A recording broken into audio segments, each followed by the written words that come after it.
Thanks, Steve. Well, they fight for our freedom, and when they come home, they face another fight, getting the medical benefits that they were promised. All right, our next guest is a veteran of 21 years, but has waited for more than 9 years to get his claim processed by the VA. Retired Master Sergeant David Lawrence joins us right now. And David, unfortunately, you're not alone. We're talking about 685,000 vets are waiting right now for treatment, 395,000 over that of them waiting at least 125 days for some attention. What's going on?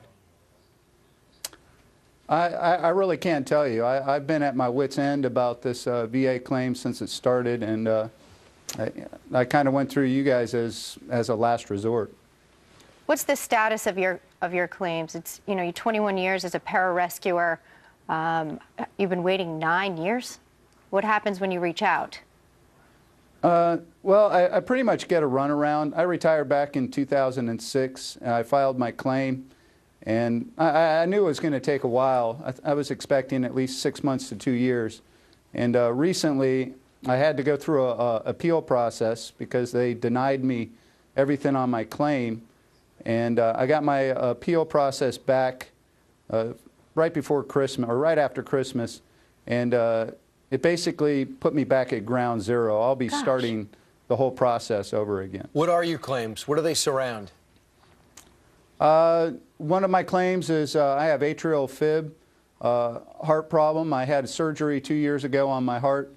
My back from a fall out of a helicopter back in the 90s, and both of my knees from rock climbing, rescue climbing, and a combat jump into Afghanistan. I mean, when I look at those numbers and we speak with you, sir, it just almost seems criminal to make anyone who served wait this long to get the treatment that they and you so rightfully deserve. Do you think they're just waiting you out?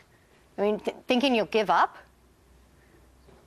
As a matter of fact, I do. I think the process is set in place so that you as the individual get so frustrated with it that you just walk away from it. And sometimes that's the way I feel. I feel like I'd rather not have those benefits, that carrot in front of me, chasing it down and just go back to my normal life. Because at the end of the day, I do have a normal life, and I don't focus on this all the time. Well, the determination you had to be successful for 2 decades in the military is keeping you going here because you know you're right.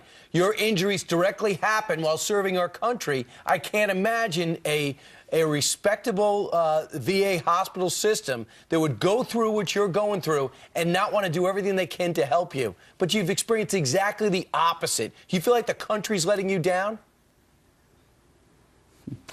I don't want to say that the country's letting me down. This is one of the greatest countries in the world. And I stick to the process because I know eventually I feel that it'll work. But our government has made it so complicated. You know, I saw in the news the other day you had 40,000 new laws were passed for the new year. I don't think our country needed change. We were just fine before all these changes happened. Right. And I would just like to see us get our country back. Yeah, the president brought in change. This is part of it.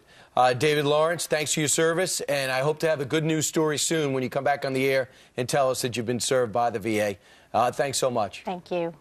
Thank you very much.